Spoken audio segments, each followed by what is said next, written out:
Bismillahirrohmanirrohim. Assalamualaikum warahmatullahi wabarakatuh.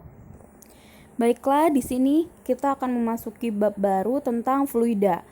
Nah, pada PowerPoint yang sekarang ini saya akan menjelaskan tentang tekanan dan tekanan hidrostatik. Sebelumnya kalian harus tahu dulu bahwa fluida adalah zat yang bisa mengalir dan memberikan hambatan saat diberi tekanan. Zat yang tergolong sebagai fluida adalah zat cair dan gas. Nah, fluida di sini adalah zat yang mengalir. Jadi semua zat yang berupa zat cair, yang berupa zat yang dapat mengalir, itu dikatakan fluida. Nah, zat yang dapat mengalir itu ada dua ya, zat cair dan gas. Jadi fluida itu bukan cuma air, seperti gas, udara itu masuk fluida. Terus susu, minyak goreng, raksa yang dapat mengalir itu dikatakan fluida. Nah, fluida mempunyai karakteristik atau memiliki sifat-sifat. Yang pertama, bisa mengalami perubahan bentuk. Yang kedua, dapat mengalir.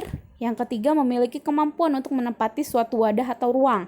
Jadi yang namanya zat cair atau gas dia sesuai dengan bentuknya atau sesuai dengan wadahnya gitu. Fluida dikategorikan menjadi dua atau dibedakan menjadi dua, yaitu ada fluida statis dan juga ada fluida dinamis. Fluida statis yaitu fluida yang diam, kalau dinamis dia bergerak. Nah, dalam fluida ada jenis-jenis besaran yang kalian harus ketahui. Yang pertama, massa jenis. Massa jenis adalah ukuran kerapatan suatu benda. Semakin rapat struktur dari bendanya atau susunan partikelnya, semakin besar massa jenisnya. Jadi massa jenis dari besi atau baja lebih besar daripada massa jenis kayu karena susunannya lebih padat gitu. Secara matematis dirumuskan dengan Rho sama dengan massa per volume. Rho itu adalah lambang dari massa jenis yang dilambangkan seperti huruf P tapi bukan huruf P, itu adalah Rho bacanya. Rho sama dengan M per V besar. Rho sama dengan massa per volume. Rho itu satuannya adalah kilogram per meter kubik. V besar adalah volume dengan satuannya meter kubik. Dan M adalah massa yang satuannya kilogram. V besar volume, kalau V kecil kecepatan. Seperti itu. Next, ada tekanan. Tekanan dapat diartikan sebagai gaya yang bekerja pada permukaan atau luas permukaan.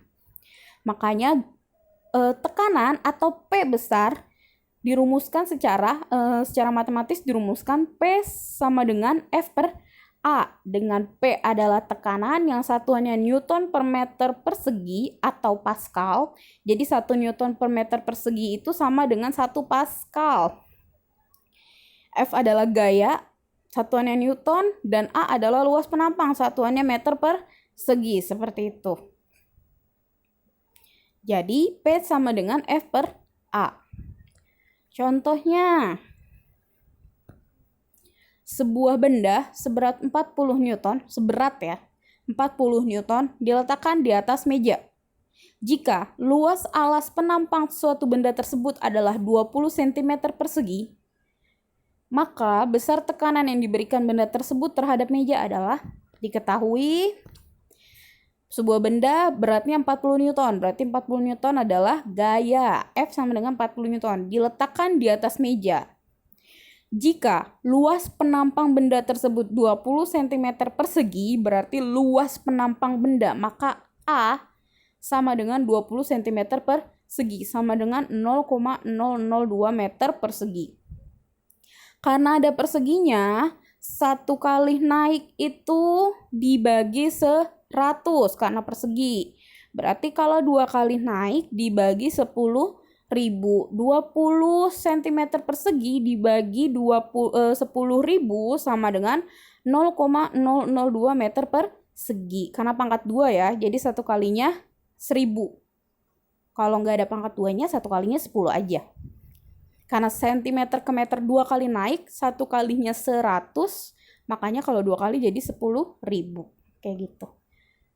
Ditanyakan tekanannya, P. P sama dengan F per A. P sama dengan 40 dibagi 0,02. Maka P sama dengan 20.000 Pascal. Boleh juga P sama dengan 20.000 Newton per meter persegi. Boleh Pascal, boleh Newton per meter persegi. Next, kita masuk ke fluida statis atau fluida yang diam. Nah, di dalam fluida diam ini ada yang dinamakan tekanan hidrostatis. Jadi dalam fluida yang diam atau fluida yang di dalam ruangan tidak mengalir, di dalam ruang dan tidak mengalir, ada yang dinamakan tekanan hidrostatis.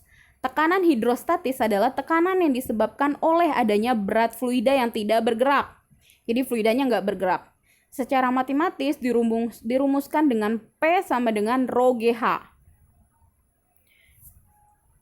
Jadi P tekanan, rho adalah massa jenis dari fluidanya, dan H adalah kedalaman dari si benda tersebut, benda yang tercelupnya gitu loh.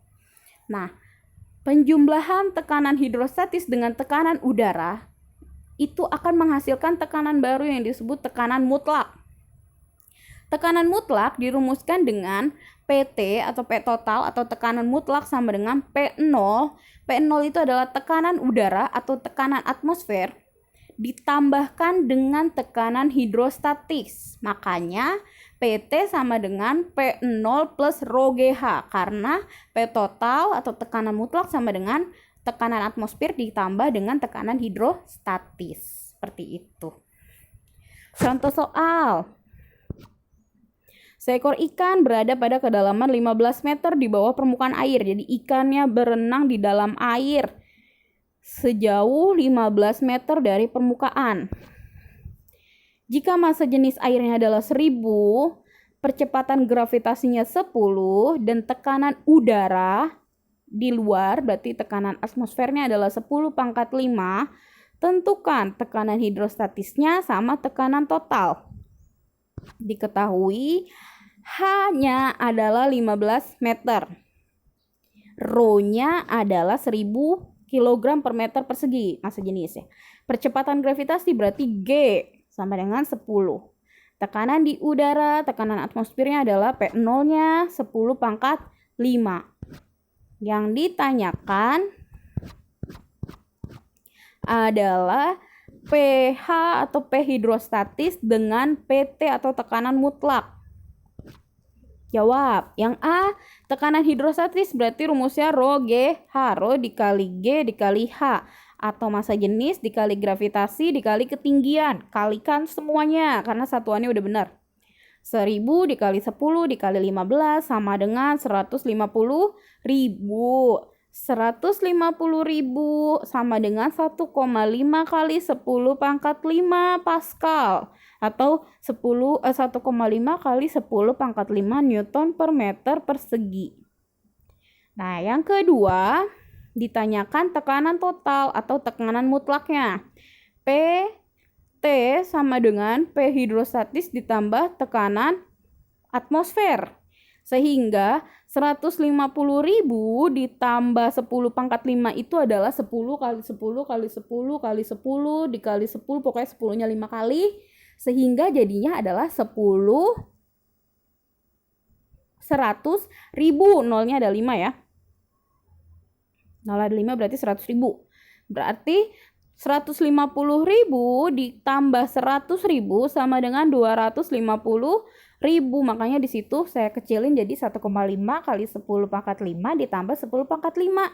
Jadi sama dengan 2,5 kali 10 pangkat 5 gitu. Boleh juga jadi 250.000 Pascal atau 250.000 Newton per meter persegi, seperti itu.